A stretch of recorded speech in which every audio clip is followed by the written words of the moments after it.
여러분 안녕하세요. 오늘 말씀은 정말 창세기 첫 페이지에서 시작해서 예수님의 탄생까지 성경 전체를 꿰뚫는 하나의 거대한 파노라마를 우리에게 보여주었습니다. 하나님을 등지고 동쪽으로 끝없이 동쪽으로 향했던 인류의 그 기나긴 방황이 어떻게 저 하늘의 별 하나를 보고 위대한 귀향의 여정으로 바뀌게 되는지 오늘 들었던 그 감동을 가지고 말씀 속으로 함께 더 깊이 들어가 보겠습니다. 자, 이 장대한 이야기를 제대로 이해하려면 먼저 이 질문부터 풀어야 합니다.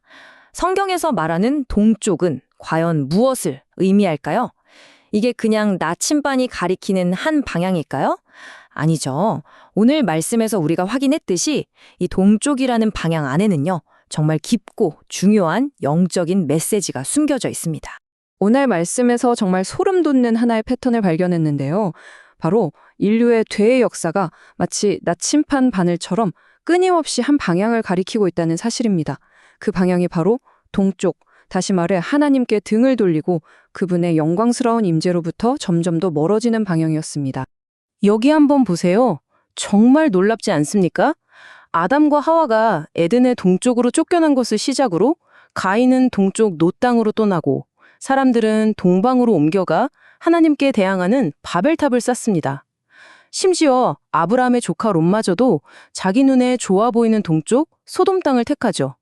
마치 정해진 길처럼 거역의 발걸음이 계속해서 동쪽으로, 더 먼 동쪽으로 향하는 게 보이시죠? 성경은 바로 이 동쪽으로의 이동을 통해 인류가 하나님의 거룩한 임재로부터 어떻게 멀어져 가는지를 정말 생생하게 보여주고 있는 겁니다.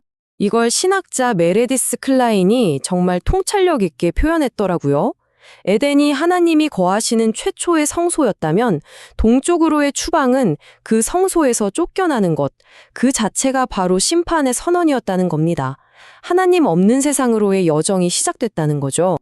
그런데 말이죠, 이야기가 여기서 그냥 절망으로 끝나버리면 성경이 아니겠죠. 오늘 말씀의 가장 놀라운 반전은 바로 이 지점에서 시작됩니다. 이 준엄한 심판의 순간, 모든 것이 끝장난 것 같은 바로 그 자리에서 하나님께서는 이미 심오한 은혜와 미래를 향한 회복의 약속을 심어두셨다는 겁니다. 하나님은 아담과 하와를 그냥 빈손으로 내쫓지 않으셨습니다. 추방이라는 냉엄한 심판 바로 옆에 최초의 희생제물을 통해 만들어진 가죽옷을 입히시는 하나님의 따뜻한 은혜가 나란히 놓여 있습니다. 네, 바로 이 가죽옷이 오늘 말씀의 첫 번째 핵심 열쇠입니다. 이건 그냥 몸을 가리는 옷이 아니었어요. 인류가 비록 쫓겨나지만 하나님께서 이미 그들의 죄와 수치를 덮을 길을 마련해 두셨다는 구체적인 약속의 증표였죠. 한번 생각해 보세요. 죽어야 할 인간을 대신해서 죄 없는 짐승이 피 흘려 죽고 그 생명의 대가로 얻어진 가죽이 인간의 벌거벗음을 가려준 겁니다. 장차 오실 예수 그리스도의 십자가를 보여주는 첫 번째 그림자였던 거죠. 이 가죽옷에 담긴 깊은 의미는 나중에 이스라엘의 제사 제도에서 정말 아름답게 이어지는데요. 율법에 따르면 제사장은 백성을 위해 바쳐진 번제물의 가죽을 자기 몫으로 받았습니다. 이게 뭘 의미할까요?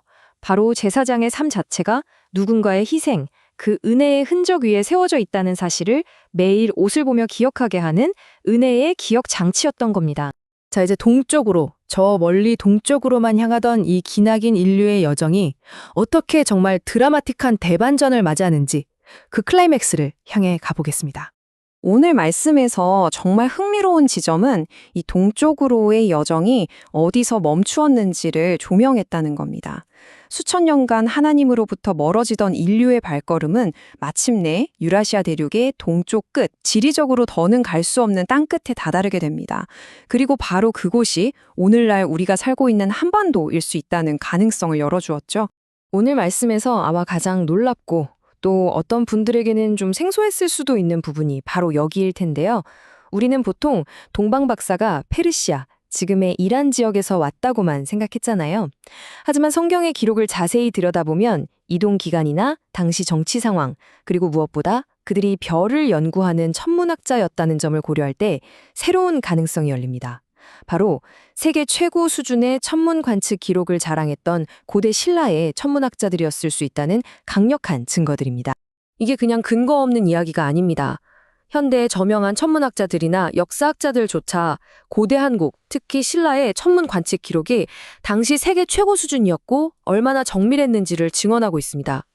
정말 놀라운 건 그 기록들이 마태복음에 묘사된 바로 그 별의 출현과 시기적으로 소름 돋게 일치한다는 점이에요.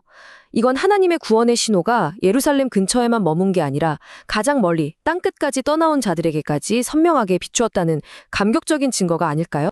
아하, 그래서 그랬던 거군요. 헤롯 왕이 동방 박사들에게 별이 나타난 때를 자세히 캐묻고 2살 아래의 사내 아이들을 다 죽이라고 명령한 이유가 바로 여기에 있었습니다. 페르시아에서 왔다면 몇 달이면 충분했을 텐데 그는 극동에서부터 그들이 2년 가까이 여행해온 그 시간을 정확히 계상했던 겁니다.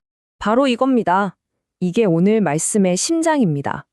에덴의 동쪽으로, 더 먼 동쪽으로 향했던 그 추방의 방향이 마침내 별을 따라 서쪽으로 예루살렘을 향해 되돌아오는 귀향의 방향으로 완전히 뒤집힌 것입니다.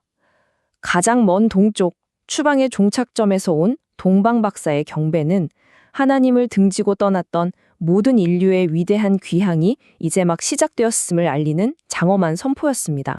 그리고 이 사건은 그들이 경배하러 온 왕이 단지 한 민족만을 위한 분이 아니라 온 세상을 위한 왕이심을 정말 찬란하게 보여줍니다. 이 우주적인 왕권은 예수님의 십자가 위에서 가장 극적으로 선포됩니다. 유대인의 왕이라고 쓰인 죄패가 단 하나의 언어가 아니라 당시 세상의 모든 영역을 대표하는 3가지 언어, 히브리어, 로마어, 헬라어로 쓰였다는 사실을 기억하십니까? 종교의 세계, 권력의 세계, 그리고 문화와 지성의 세계, 이 모든 세계 위에 예수님의 왕권이 선포된 겁니다. 그분의 통치가 특정 민족이나 지역을 넘어 인류의 모든 삶의 영역을 아우른다는 것을 온 세상에 공표한 사건이었습니다. 동방박사의 경배로 시작된 이 귀향의 여정은요, 아직 끝나지 않았습니다.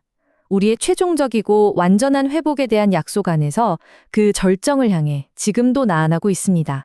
하나님의 구원의 계획은 이렇게 점진적으로 완성되어 갑니다. 에덴에서 죄와 수치를 가려주었던 임시적인 덮개, 그 가죽옷에서 시작된 하나님의 사랑은 광야의 성막과 성전을 거쳐 마침내 완전한 길이신 예수 그리스도를 통해 요한계시록이 약속하는 영원한 아버지의 집으로 우리를 인도합니다. 하나님의 계획은 단 한 번도 바뀐 적이 없었던 거죠. 쫓겨난 자녀들을 당신의 가장 완전하고 따뜻한 임재 안으로 다시 온전히 데려오시는 것, 그것이 전부였습니다. 그렇습니다. 에덴 동산에서 두려움에 하나님의 낯을 피하여 숨었던 인류의 그 비극적인 이야기는 마침내 새롭게 회복된 세상에서 우리가 그분의 영광스러운 얼굴을 기쁨으로 마주보게 되는 이 장면으로 완성될 것입니다. 동쪽으로 끝없이 멀리 쫓겨났던 탕자가 마침내 아버지의 집, 그 가장 깊은 안방으로 완전히 돌아와 영원히 함께 거하게 되는 것, 이것이 우리 구원의 최종 목적지입니다. 이것이 바로 저와 여러분에게 주신 소망입니다. 여러분, 동쪽 가장 먼 곳에서 별 하나를 보고 시작되었던 이 놀라운 귀향의 이야기를 기억하며 우리 또한 그 약속의 빛을 따라 살아가는 복된 한 주가 되기를 소망합니다. 이 말씀을 붙들고 한 주간도 승리하십시오.